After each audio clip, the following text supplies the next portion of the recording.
Parang ay tayo mag-gata ng puso. Papaya.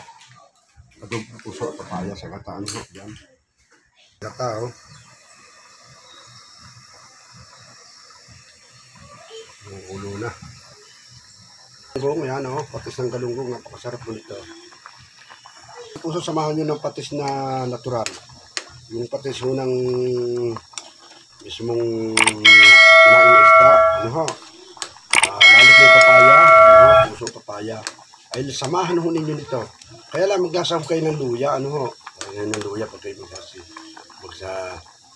magsasaing ng isda. Ano ho? Pag kayo magsasaing ng isda, lagay nyo ng luya. At saka ho. Siling haba. Ano yung siling kinumpas. Ano?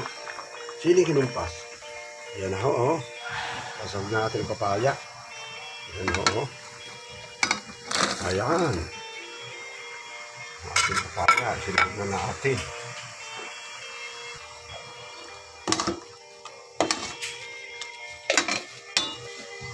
Ayan natin ang puso. Ayan o. Ito ang ating ginatang puso. Balik ka rin natin mga kabaro. Ito ho ay may papaya. Ayan o. Ayan. Wow.